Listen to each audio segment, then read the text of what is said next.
এই বর্ষার শুরুর দিকে এই গাছগুলো লাগিয়েছিলাম, গাঁদা ফুল গাছ। এগুলো হচ্ছে 12 মাসি গাঁদা। তো আজকে দেখো এতদিন পর একটা ফুল ফুটেছে। সো গুড মর্নিং বন্ধুরা। দেখো সকালে ঘুম থেকে উঠে স্নান টান করে নিয়েছি আর ভগবানের সেবাও দিয়ে দিয়েছি, কিন্তু বেশি ফুল আজকে দিতে পারিনি কারণ শীতকাল পড়ে গেছে আর তাই জন্য আমাদের গাছগুলোতে একদমই ফুল দিচ্ছে না। আর বাইরে থেকে কেনার মতো সময়ও নেই, মানে সময় বলতে একদমই হয় না। আর এদিকে দেখো মা ভাত রান্না বসিয়েছিল, হয়ে গেছে। আজকে তাড়াতাড়ি কাজে যাব। আর এখন তোমাদেরকে আমি আমার বাগানটা দেখাচ্ছি। দেখো শুধু ফুলের গাছ, কয়েকটা আম গাছ নতুন লাগিয়েছি, এখনও ফল হয়নি।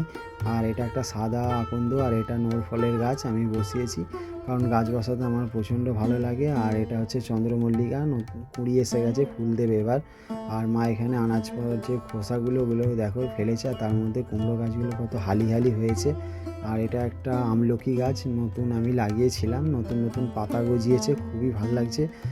আর এইসব ছাড়া আমি আর কি ভিডিও দেবো ভেবে পাই না। আর আমার গাছগুলো দেখাচ্ছি, দেখো একটা ফুল ফোটেনি, মানে কি বলবো, ভগবানের সেবা দিতে খুব অসুবিধা হচ্ছে।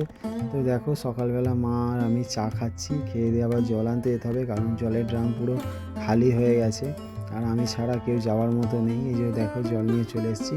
তারপর জল নিয়ে আসার পর খাওয়া দাওয়া করে দেখো কাজে বেরিয়ে যাচ্ছি।